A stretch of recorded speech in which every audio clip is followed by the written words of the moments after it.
À présent, une brève histoire des États-Unis d'Amérique. Salut les enfants, vous êtes prêts? Il était une fois en Europe des gens qu'on appelait pèlerins. Ils avaient peur d'être persécutés.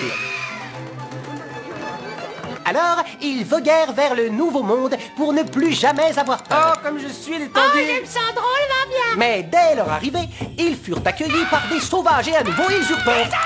Alors ils les tuèrent tous. On pourrait penser qu'anéantir un peuple ça calme, pas du tout. Au lieu de ça, ils eurent peur les uns des autres. Alors ils brûlèrent les sorcières. En 1775, ils commencèrent à tuer les Anglais pour devenir libres. Et ils réussirent. Mais ils n'étaient toujours pas tranquilles. Alors ils passèrent le deuxième amendement qui autorisait les Blancs à détenir une arme. Toi, mon arme, je t'adore! Mon arme, je t'adore! Ce qui nous amène à l'idée ingénieuse de l'esclavage. Il faut savoir, les enfants, qu'à l'époque, les Blancs avaient même peur de bosser. Alors ils allèrent en Afrique, kidnapper des milliers de Noirs, les ramenèrent et les forcèrent à bosser dur pour rien. Et quand je dis rien, c'est pas... Chez Walmart, je gagne rien. Rien, c'est $0. Que de cheap, pot de balle. C'est comme ça que les États-Unis sont devenus le pays le plus riche du monde.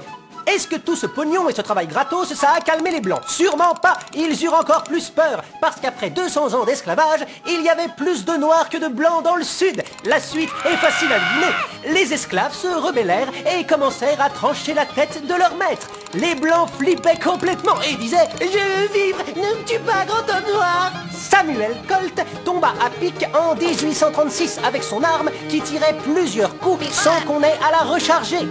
Les Blancs du Sud hurlèrent. Mais c'était trop tard. Le Nord avait gagné la guerre de sécession et affranchi les esclaves. Ils étaient libres de tuer leur maître. Et eux disaient « Oh non, nous allons mourir !» Les esclaves ne se vengèrent pas. Ils voulaient juste vivre en paix. Mais il n'y avait pas moyen de convaincre les Blancs. Alors, ils créèrent le Ku Klux Klan. Et quand en 1871, le KKK devint une organisation terroriste illégale, un autre groupe fut fondé, la National Rifle Association. Bientôt, le pays passa une loi interdisant aux Noirs de posséder une arme. Super année pour les États-Unis, le KKK et la NRA. Bien sûr, il ne faut y voir aucun lien, c'était un hasard. L'une prônait le port d'armes légal et l'autre lynchait les Noirs. Tout ceci dura jusqu'en 1955, quand une femme noire viola la loi en refusant de s'asseoir au fond du bus. Les Blancs étaient sciés. Pourquoi elle reste là? Qu'est-ce qui se passe? Il y eut une de ces pagailles. Les Noirs exigeaient des droits et les Blancs balisaient à mort et hurlaient « Sauvez-vous! Sauvez-vous » C'est ce qu'ils firent. Ils s'enfuirent vers les banlieues où tout était blanc, sûr et propre. Ils s'achetèrent 250 millions d'armes, posèrent des verrous et des alarmes chez eux et des grilles dans tout le voisinage. Enfin, ils étaient rassurés dans leur petit nid douillet.